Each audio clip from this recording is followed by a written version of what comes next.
Morning students, welcome to your class, English 2 class. Before that, that day I thanked Ankit Bura for his help, and today I thank Himanshi for reminding me about the verbs lesson. Thank you, Himanshi. I will be doing it, but in the next video. Okay, so today I'll just complete this non-finite verb. So we have done about non-finite, and we have done also about a little bit about finite verbs. We learned that finite verbs are limited by persons, number as in singular, plural number, and tenses, whereas non-finites are not limited, they are not slaves of the subject. Okay, so they are unlimited, so by number, person, or tense. So we did that there are three kinds of non-finites. They are infinitives, participles, and gerunds. So infinitives and participles we have done so far, we have covered so far. So in today's class I will be doing gerunds. It is a short class. Today I'll be doing gerunds, and then also we will be completing, along with that we'll be completing the brain twisters and the activity zone, and with that we'll end the lesson. Okay, so I'll also be making a video for the explanation of the verbs homework. Okay, so continue watching the video, and if you don't understand anything or something, then do let me know. Okay, let's continue watching the video. So in the last class we had done finites and non-finites. So non-finites, as you know, are of three kinds: infinitives, participles, and gerunds. And we have finished infinitives, we have finished participles. Today we'll do gerunds. And today's learning outcome is to learn about gerunds and their uses. What are gerunds and how they are used? Okay. So just to recall or to recap what a participle is, which you learned yesterday, participles are partly verb and partly adjective. Yes, so we can call them verbal adjective, right? We can call them verbal adjective. So today we'll do gerunds. What's a gerund? It's partly verb, same as participle, but the other part is noun. So participle is partly verb, partly adjective. Gerund is partly verb, partly noun. Now what is a gerund? A word which is like a verb but performs the work of a noun is called a gerund. A word which is like a verb but performs or does the work of a noun is called a gerund. Gerund is a verbal noun. So verbal noun. So gerund is a verbal noun. So if I say verbal noun, it means gerund. If I say verbal adjective, it means participle. Example: dancing is an art. Dancing is an art. This is your example here. And the gerund is what? The gerund is dancing. Gerund is dancing. So why is this a gerund? Why is it not a participle? It is a gerund because it is in the subject place. It is in the subject place. As you know, subject can only be a noun or a pronoun. Yes, subject can only be a noun or a pronoun. Same as in object. Object also can be only noun or pronoun. Otherwise, it is not an object. So here, dancing is the object of the verb is. Object of the verb is. So dancing is an art. So this becomes your subject, and this dancing, it looks like a verb. When I say only dance, then it becomes a verb.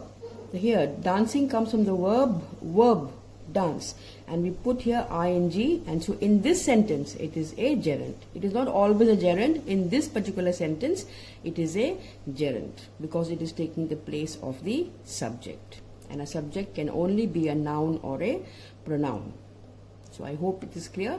So a word which is like a verb but performs or does the work of a noun is called a gerund. Let's come to uses. Now its uses. Gerunds can be used as, number A, the subject of a verb.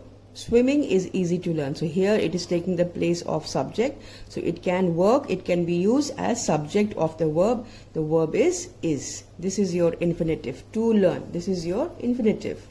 And swimming here is taking the place of subject. Now, it can also be used as the object of a verb. She loves reading. Loves is your verb. Loves is your verb, main verb, and here reading is your gerund. Okay, read comes from the word read, which is a verb. You add ing, it becomes a gerund, and here it is taking object place. So the object of a verb.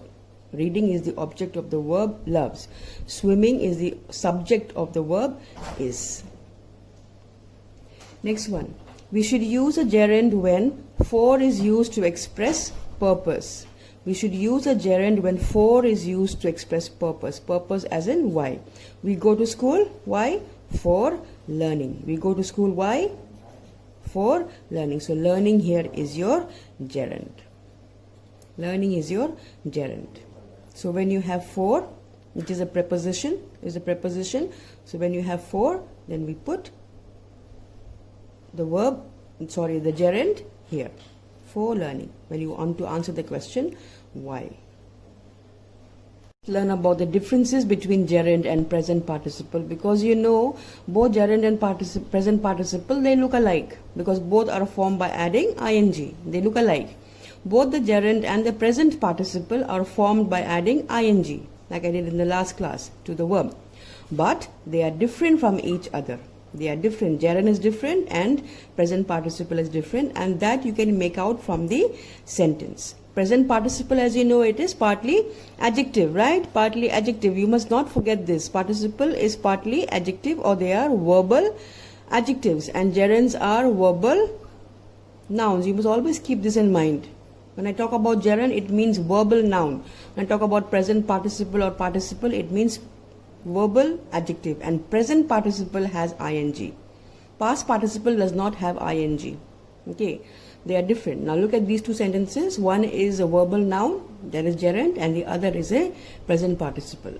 I am tired of your grumbling. So here your ing word is grumbling. Ing word is grumbling. Now is this grumbling a gerund or a present participle? Remember, noun and adjective. I am tired of your grumbling. So here grumbling is a gerund. Yes, I am tired of your grumbling. It is the object of the preposition of and tired. It is the object of these two, tired of. So it is taking the object place. Object place. So this becomes a gerund. And objects can only be nouns or pronouns. Do not forget that. So this here is a gerund. Okay, there is no noun near it. See, there is no other noun near it. Coming to the other sentence, other example. Grumbling children are not liked. This is what? Gerund or present participle? This is present participle because we have a noun here after the ing word. What kind of children? Grumbling children. This answers the question, what kind of children? Yes, what kind? So grumbling. So this becomes an adjective, right? It becomes an adjective and is not pure adjective because grumbling comes from the word grumble, and grumble is a verb. So we have added ing to a verb and made it into an adjective. And because this does the work of an adjective, because it has ing, we call it present participle. So grumbling children are not liked. And here I am tired of your grumbling. There is no noun before or after it. Here we have a noun. This noun is children is your noun. So we're describing the children. As you know, adjectives are describing words. So the word grumbling is describing the verb or the noun children. So this becomes a, what is this? This becomes a present participle. Okay, I hope it is clear. Now let's do some homework.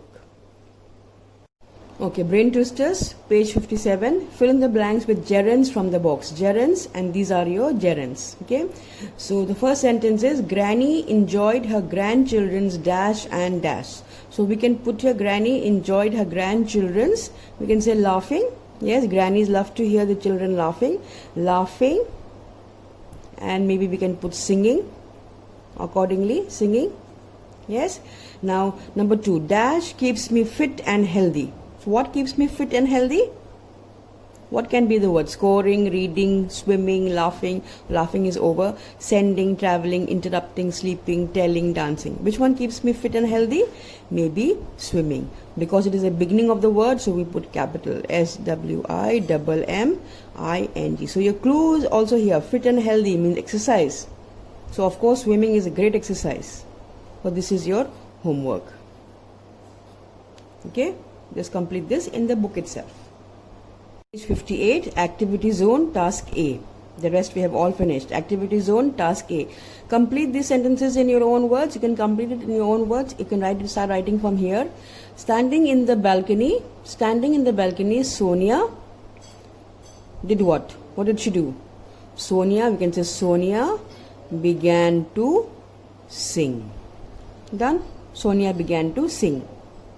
Hearing a sound, Jagjit did what? Hearing a sound, Jagjit did what? Jagjit turned his head.